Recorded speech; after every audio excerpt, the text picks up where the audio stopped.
Okay, that's the recording started. Oh, do we have that one turned on? Uh, Little red. yeah. Okay. Okay, so maybe start with just a little bit about yourself. Okay. I was born in the Netherlands. I came here. My parents immigrated to the U.S. When I was probably 2 or 3, and then I grew up here in Dallas, Texas, pretty much. I went to Dallas Independent School District schools, and then I served 4 years in the Navy, and then after that I worked for motorcycle shops for 5, 6 years, and then I went to work for State Farm, and I retired from State Farm after 26 years in 2009. Okay, so you served in the Navy. What was that like? Well, it was interesting because I got drafted. I was in the very first lottery. My number came up number 3, so I knew that I would be going, and I was drafted into the Army and was actually frightened of being in Vietnam, so I went across the hall, and after the all-day physical at the Army, I went across the hall to the Navy and joined. What did you do in the Navy? They trained me to be a radio operator, and then I spent 2 years in Belgium at a place called SHAPE, which is an acronym for Supreme Headquarters Allied Powers Europe. And it was actually just 30 miles south of where NATO actually is located, all the diplomats, and then this is where the military installation. Then after that I served on 2 different ships over the remaining 2 years of my 4-year time in there. So, what was it like being drafted in that time? Well, like I say, I was scared. Vietnam was raging, and people in the Army, just a lot of them on the ground didn't last long, and so like I say, I thought I'd be safer in the Navy, on board a big ship somewhere. And then maybe some story from your time in the Navy. Okay. One time we went from Norfolk, Virginia, where our ship was home ported. We were going to Naples, Italy, and we went south from Virginia, and when we went through the Bermuda Triangle, it was funny because our navigation equipment worked fine, but our radios went out, and we were in a convoy with other ships, and we had to communicate with them with the flags and the flashing lights, doing Morse code and stuff. So moving on to the working on motorcycles, what was that like?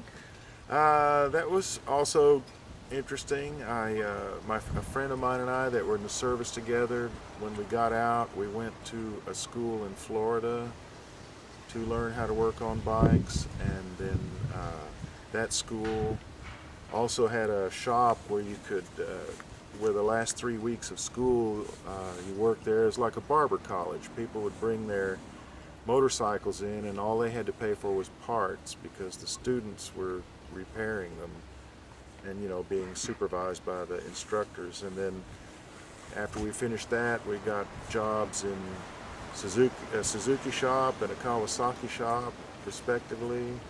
I worked at Suzuki, my friend at Kawasaki, and then eventually I moved to the same Kawasaki shop and spent 5 years there before I went on to State Farm. And then you spent some time racing. Yeah, I did some amateur road racing during that time. I think everyone else was racing. I was maybe just going fast. But that was a funny time because I worked at the motorcycle shop 6 days a week. And on the 7th day, we went racing. So my wife was not very happy with all that time spent on motorcycles. So I had promised her I would stop when if I ever had an accident.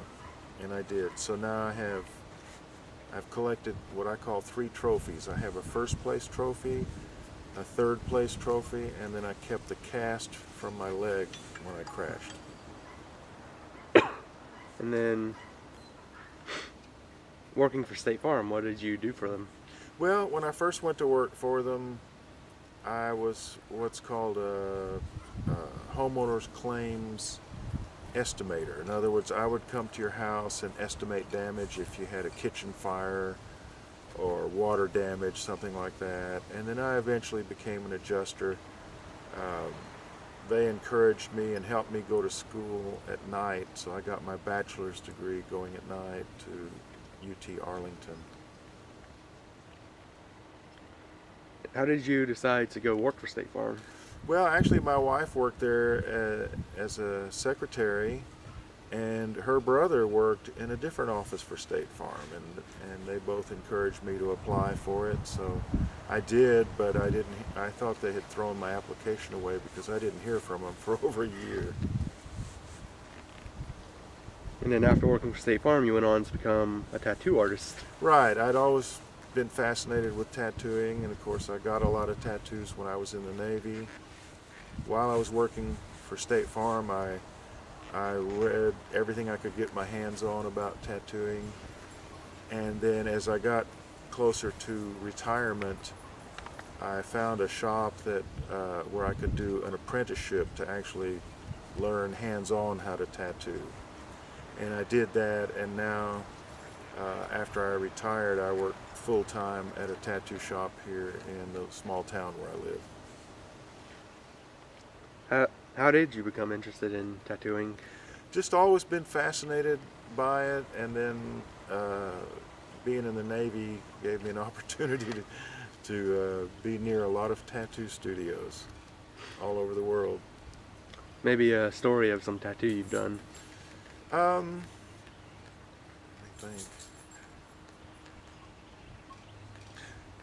Oh, not one that I did, but at the shop that I work at now, we had an apprentice who was learning, and he told me one day he was very excited because he had done some tattoo work on his mother. He covered some tattoos, and I said, "What kind of tattoos?" And he said, "Prison tattoos." And I asked him how his mother wound up in prison, and he said for stabbing his babysitter when he was small. And I asked why did his mother stab the babysitter. It turned out the babysitter had tattooed him, and he pulled up his sleeve, and sure enough there was a faint J on his arm, and his first name started with J.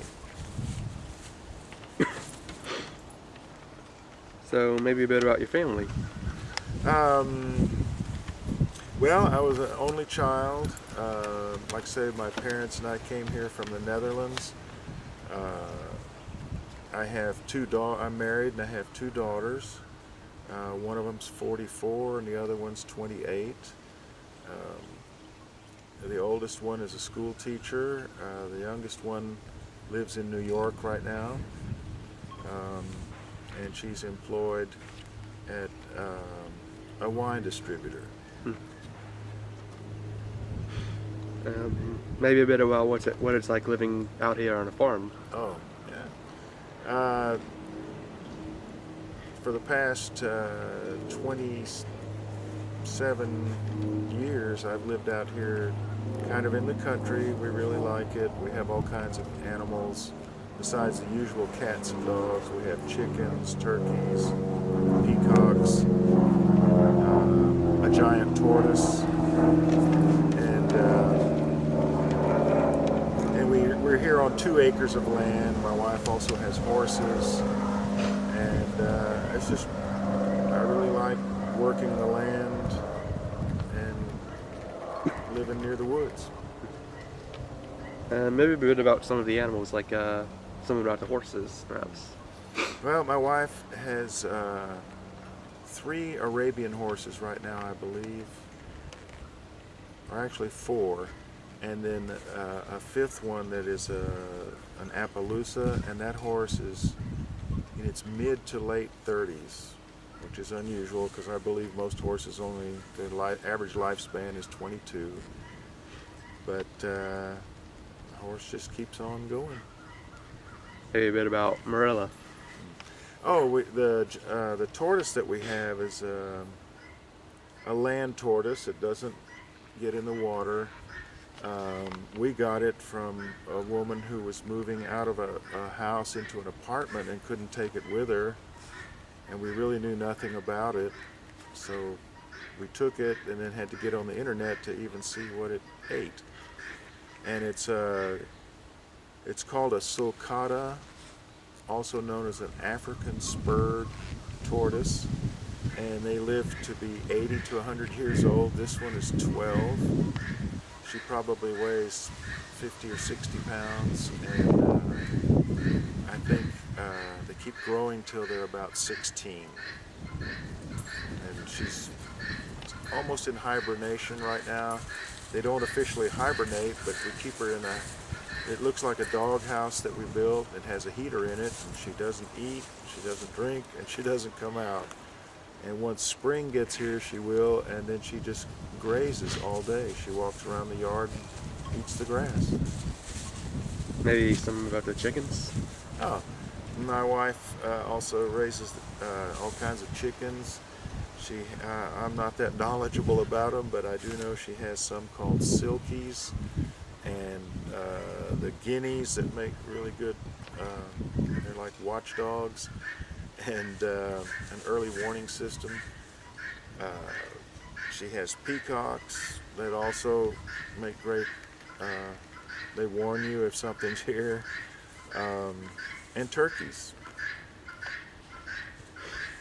All right, I think that'll about do it. Any last thing? Can't think of anything. All right.